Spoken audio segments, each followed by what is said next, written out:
रनिया रनिया दुल्हन के सुंदर सा चाला भागी चला मोती बाकी देखली आखी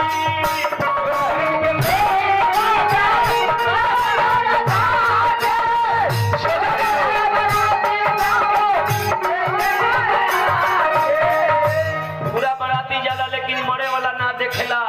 सजाओ जाला डोली पूरा आग में समा जाली आग में समा जाली बंदे नजरबा कतनो प्रिय औरत होके मर गए के बाद मरद के कह जब जाना तनी एक रात घरवा में बंद होके रह तो बोलना रे बाबा उ डरे ना जाए कतनो प्रिय मरद होकर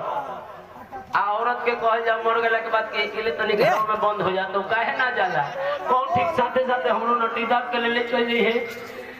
अंतिम यात्रा में साथ जे जाला उहे बड़ा भाग्यशाली बा कहां तक ले ता स्मशान घाट तक ले आग में सम जाली आग में समा जाली बंदे नजर भैया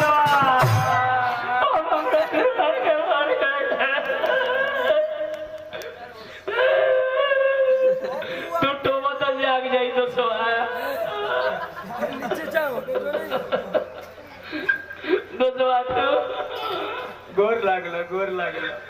बाप रे बाप बाबू मरलन नु सब लोग कहलक आगे जाए तो बाबू के चिंता मत करियो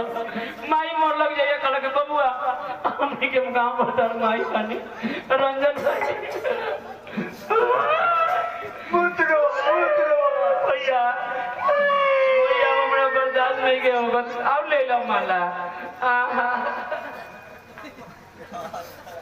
तू गोर लागले मत खोलियो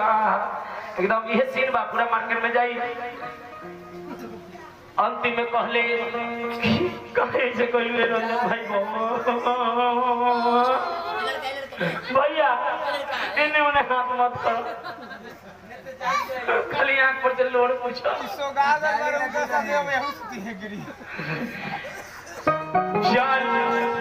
जाली न दुल जाली न दुल्हन लबुआ के भारे मिलली न बनवा से उहे डरे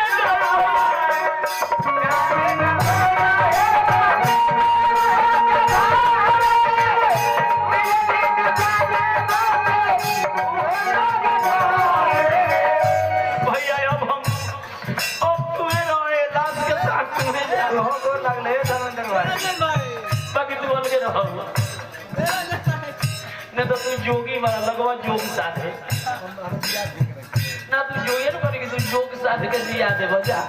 जानो ना या तुम घर काहे कि जोगी के असली साधना ये हो गया किनारा पर जाली ना दुल्हन लबुआ के भारे मिलली न बनवा से उहो डरे डरे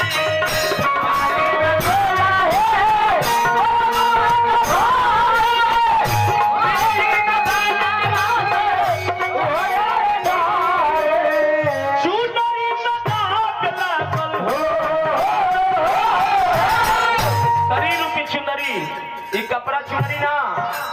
मैली चादर ओढ़ के कैसे द्वार तुम्हारे आऊं हे पावन परमेश्वर मेरे कैसे दाग छुपाऊं कबीरदास जी कहले कि चुनर में दाग कहां से लागल ना घर रहली सासू नदिया ना कोई देवर लागल कौना ना मोरे रहले गोदी में बालक चुंदरी भइल कैसे काजल चुनर में दाग अरे बुआ हट साइड से ले चुंदरी में दाग लागल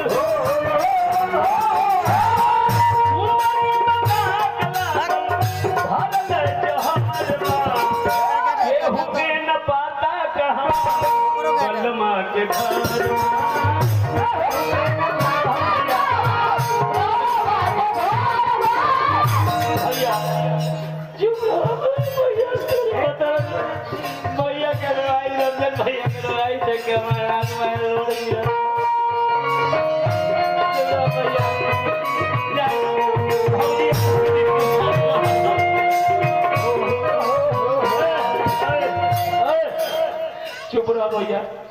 रंजन भैया फौजी के अपने दिन साथ देवे के तरह रहला फिर तू तीन को कह दिया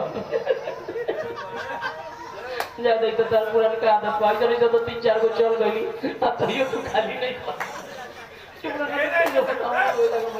हमरा सवालिया जाइले कहा हमरा बड़ी मान लागल आज पहले 4 मिनट तक सवालिया चल गई आई और में सब भैया हमर चुप रहो भैया के रुआई देखले तो हमरा हंसी आवे लगे चुनरी में आगला चुनरी में आगला भागल जहानवा एहू के न पता कहवा बलमा के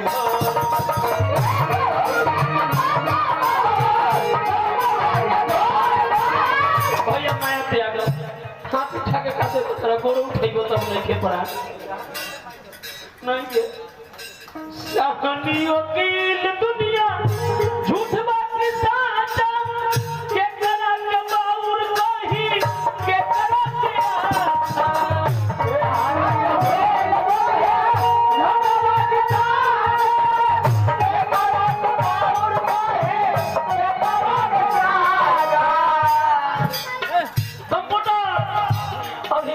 चल रहा है तो इंजेक्शन ले कहीं जाग जाए न जाग जाए सहनी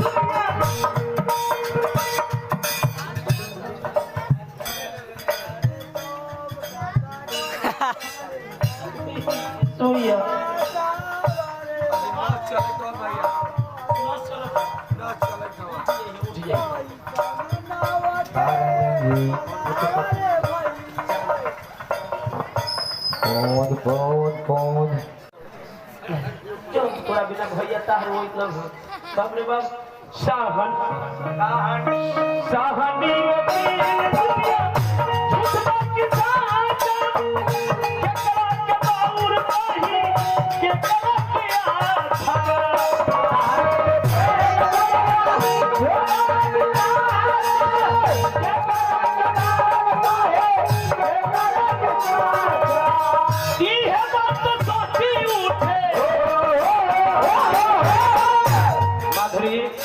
यही से भगवान के भजन करत रही है कौन ठीक साँचों कई दिन आ जाए वो दिन भगवान के विमान आ जाए ले जाए खातिर इहे बात सोची उठे इहे बात सोची उठे जिया में लहर अरे खेल के न पाता कहवा बलमा के घर